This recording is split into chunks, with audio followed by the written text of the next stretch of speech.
Yeah. Yeah, yeah, yeah.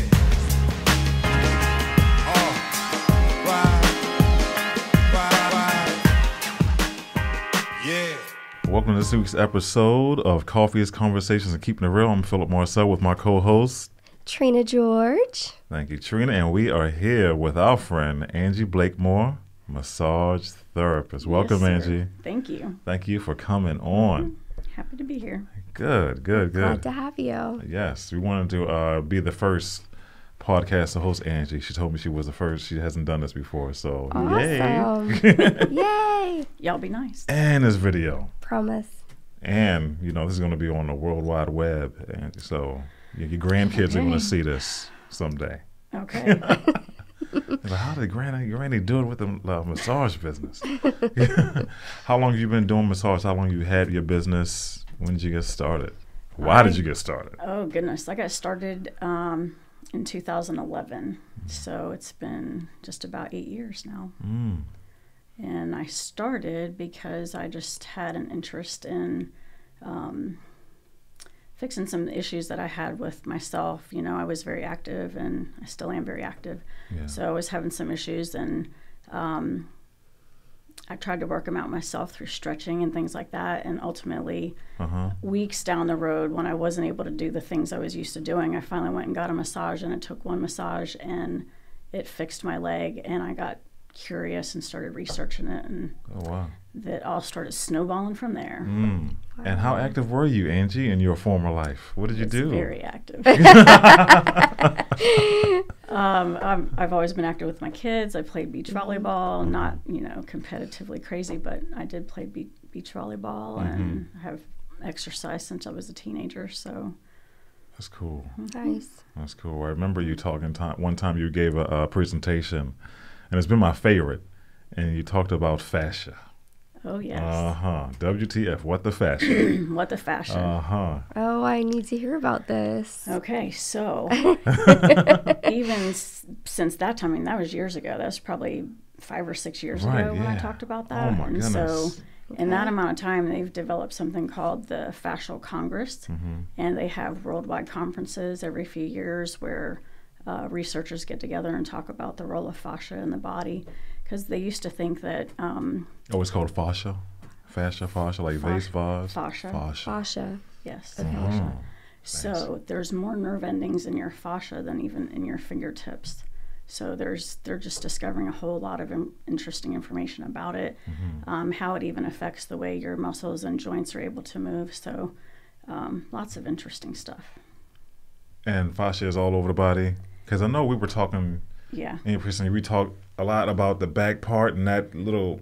Yes. So fascia is surrounding every muscle fiber, every muscle bundle, every muscle. It goes between muscles and tendons. It goes between, it's that slippery little film that you see covering a chicken breast. If you get a chicken breast at the market and you see that little white film on the top, that's fascia. So it helps the different tissues in your body to glide over each other and to communicate with each other by movement. To make the movement smoother. Yep. Okay. Yeah, so it's interesting. This class that I took in early December, we did some like motion testing within the class, and so we'd hold our arms up over our head to see if there was a restriction, if you could have both arms go straight up over, or if one was kind of limited in extension. Oh, yeah. And then we used something called rock blades, and would just rub over the tissue on the arm and the surrounding areas just for a few minutes, very lightly, nothing very aggressive. And it was amazing the difference that it made with just that little bit of work. So it's very interesting stuff. Yeah, you can have an effect on here, even if you're working only down here. It's amazing. Wow. Oh, wow.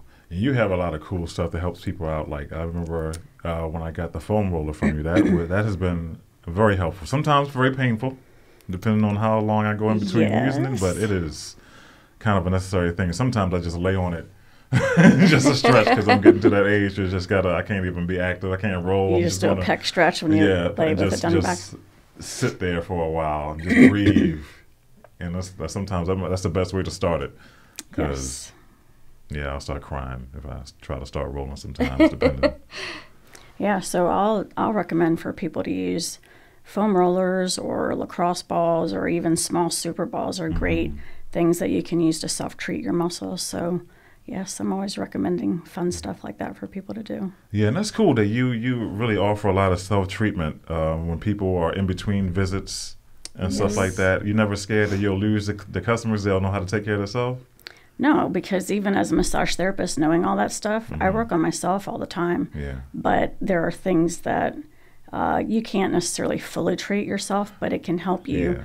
So like if someone was coming into me weekly for massage sessions and they were working on a specific issue, you can make a certain amount of progress in your session. But Yeah. if they're only coming back once a week, they get more limited results than if they were able to treat a little bit on themselves at home every day. Okay. They would get results faster. Oh, So that's yeah. cool. And it's also better feedback for the person because they're growing in their understanding of what they're feeling in their own body. And so if they start to feel a pain, say, in their neck, and they're like, oh, this is that pain I was feeling last week. And when Right. Angie worked at this spot, it really helped that. So they just start putting things together. It's like their brain Yeah. connects better with their muscles. Okay. Have you been independent the whole time you've been in business? Did you ever work under anyone else? No. I just started off my own practice. I was lucky enough to be able to, start slow. And if the income wasn't there at first, I just gradually built. And I was lucky to be able to do that. Not everybody can. Build your Yeah. clientele. Yep. Yeah. How have you been getting your clientele? Like, how do you mostly do it nowadays? Well, Everything's changing. yeah, it's all word of mouth. But at the end of school, at the end of massage school, when they talked to us about business practices and stuff, one of the instructors had said, if you're going to make it in massage, you have to be in a networking group. Really? Yeah.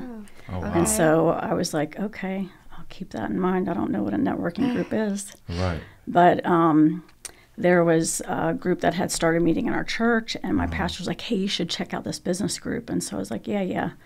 And then I was like, okay, but I can do this myself. I don't really need to go to a networking group. Yeah. But, there was enough to do in every day to keep me busy. I was homeschooling my two youngest kids at the time. Okay. And so for me, Working mom, That- working boss mom. Well, and that's right. busy. So I was busy at home, and then if I Right. had some spare time, what else do you fill that with but housework, right? Right.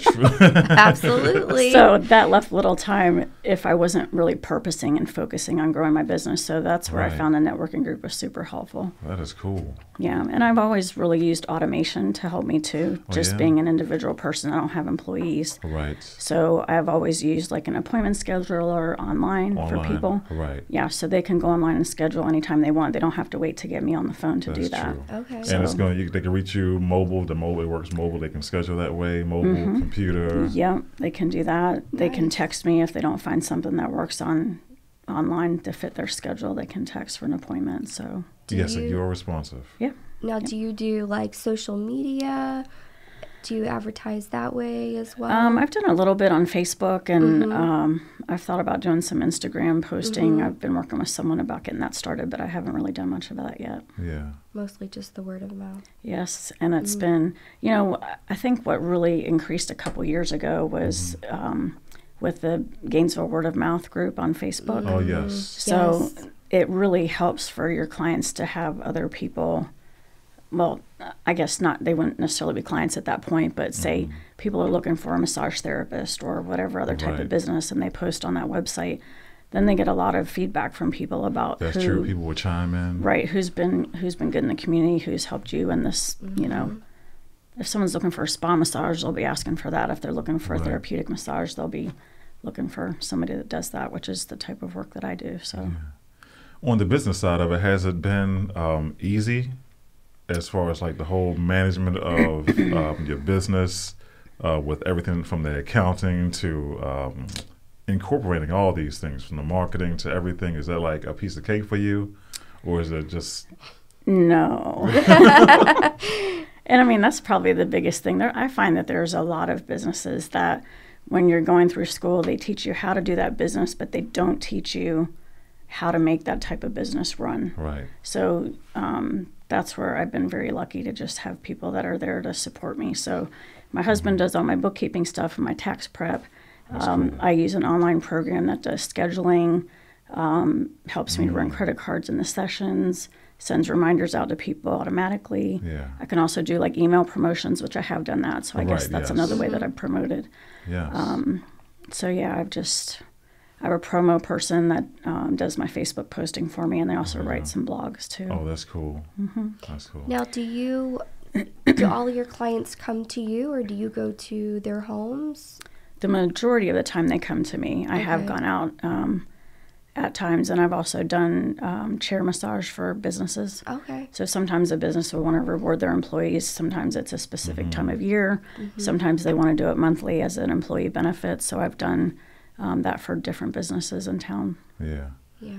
Being that and it's a nice. Is there only one massage school here, or do they have a couple massage There's schools? only one There's here. only one. But that's, I hear a lot of people come out of there. How do you Yeah. stand out from the competition? Because I know I don't know how often they graduate, but it's just like It's every 6 months. every 6 months. Yeah, I think things have slowed down since I graduated in 2011. Yeah. Because at that time there were massage schools all over the place. I mean, they had them at places like City College and all the small wow. schools around the state. And so not only was the school here pumping out 30 to Yes. 50 people every 6 months, but there's other places in the state that were Yeah. pumping out massage therapists. So it's not very common for people to make it 3 years in the business, and it's Really? yeah. 3 And there's years? even less that make it past 5. Really? Wow. Statistically, it's not great. What do you think? Like, what do you think the percentage is? Like, people who make it 3 years and then boom. What does that? Oh, drop I'm not off? sure. Not sure. It's a lot. That would be interesting to find out. Yeah. Wow. I knew the percentage at one time, but I don't recall what it is. Oh, why do you think that is? One, because people aren't really taught how to run the business, so it's challenging to find clients. And then at that time, there were just so many therapists. I mean, there still are a lot of therapists in Gainesville, but I kind of have the viewpoint that people will find the right person, you know. Right, So yeah. Right. I'm not the right therapist for everybody, but Yeah. I'm the right therapist for a lot of people. Yeah, yeah, and you're comfortable with Absolutely. that, so that's cool. That's cool.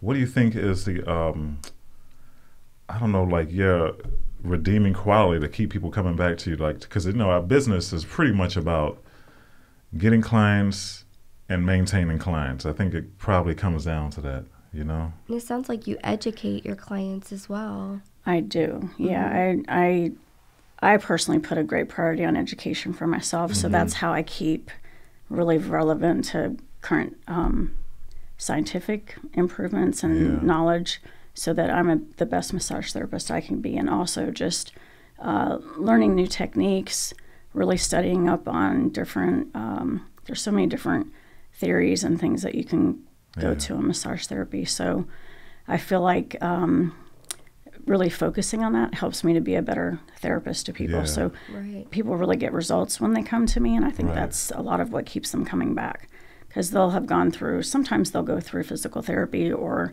they'll have been seen by other massage therapists and it hasn't really improved their situation. But a lot of times they'll get results with the work that I do. So Yeah. So you seem pretty open to anything that's new and trending and change. You're going to check it out. And I mean, I wouldn't say anything. There's a Anything lot of about it. stuff. I mean, there's things like sound bowls. They use sound bowls where What? they ting the bowl and then they run this little thing around the room, and it echoes at a certain frequency. Yeah. I don't know that stuff. There's certain things that I gravitate towards and other Right. things that I don't. So it just, there are a lot of different ways that you could go. But I focus really more on the orthopedic right. and therapeutic. Massages. Yep. Oh, do you feel like you're the same with the business aspect too, as far as like, oh, this is something new that's happening in the actual business of massage, as far as running it? Do you take on those ideas? And, I do. yeah. Yeah, at times. At I can't think times. of anything specifically right Right. now, but I know there was something. What did you bring to one meeting we had? Was And it I the- laid on it on my neck. That was some instrument. It was Oh. wood. It was a wooden thing. yes, We that were is. talking about you branding that actually. No, Ben Benjamin has that branded. He's a Okay. massage therapist. I don't remember where he's from, but it's this fun little triangular wooden block, and each of the angles is at a different. What's the mathematical term? I know it wouldn't be pitch. No, let me It's see. not. this. It's It not has a different radius, because curve. radius would be a circle. I don't know. Some it's a different some of it angle. has a point. Some is more. Some A little more dulled off of a dulled point, off and and you can round. put it right at Yeah. the base of your skull, so it gets your suboccipital muscles. So you can just lay on that and just let your head relax, and it relaxes your neck muscles. So yeah, I'll bring those to meetings sometimes and let people try the them only out. one I've seen is the one that you brought where you The Theracane. Theracane, that's it, where you kind of... That's pretty awesome. Oh, yeah, that was good. Every was a good person one. that works at a computer should use a Theracane. Yeah, that's what you were saying. Yeah, because you kind of ask for different, like you've been asking sometimes by profession. People who work at computers. Yes. What else have you asked for? Oh yes, dental hygienists, right? Because they're already bent over. Yeah, right? dentists and dental hygienists, they're always at awkward positions. They're always turning the same way, using the same muscles. So they tend to get overuse injuries or postural changes from the work that they do because they have to keep the same position. Yeah. Delivery drivers are a good one. They work really hard. Oh, for sure. That can be from the postal service deliveries to Yeah, for sure. Is there anything that you would tell the Angie when she first started that you found out later on, as far as from the business perspective? Like, you seem, you lasted past the 3 years, past the 5 years. You're like, It doesn't seem like 8 years could have passed, but it did. I don't know. Yeah. I can't. That's all good. You've been doing it. You've lasted. Massage therapy is like the NFL. I think the NFL, is that right, Reggie? They like the NFL players. It's like they have like a 3 year, like most are out 3 years from being drafted. It's crazy. Yeah. But that's like, you got to keep trucking, keep rolling. Yeah, just stick with it and be the best you can be. That's and right. treat people with love and kindness. Absolutely. What are you going to do in this upcoming year? 2019, what are you looking at? You got any goals set or places things you want to do with your business? Well, I'm working on an orthopedic massage certification. So right now I'm working through the portion on shoulders. It goes specifically through the different parts of the body. So there'll be a section on knees and hips. And so I'm working through that. What type of, how will you help your clients? Like, what clients would come to you for that? Like, would they be crazy surgeries, injuries? Like, yeah, it could be a sports injury. It could be someone who's older and is having knee issues or hip issues. Maybe he's had a knee replacement or something. Absolutely, yeah. I've had clients that I've helped recover from hip replacement surgery. Yeah. Folks that have had some pretty serious on-the-job injuries that they've been pieced back together. Okay. So, that's interesting you said hip replacement. My father recently had it back in December on his right hip. And he's up in D.C. I may have to fly you up there. So that'd be so nice. But I was telling him, and it was crazy because he's really athletic. He's always been athletic, always lean. I couldn't beat him running until I was like 35 or something like that. Nice. Pretty pitiful. But he was going to the doctor because he was having back pain. Wow. And he kept going. He went back a couple of times. Say, I don't think it's your back. We're going to check your hip out. And it was done. It was like, no, we need to schedule this and do this. So he had and that put you down for a while. Yes. Quite a few of my clients have had hip replacements, and it's a serious surgery. Yeah. It's serious, and if they don't keep moving afterwards, then things stiffen up, and then you have scar tissue that can build up and create restrictions in movement. So it's important to keep moving after that. Like I believe everybody should have physical therapy and massage therapy after something like that. Yeah, for sure. Because I was telling him, I was like, you probably will want to go to a massage therapist like whenever you're physical therapy, whenever they're phasing you out, but you don't want to, I don't think you want to go and just be without anything cold turkey.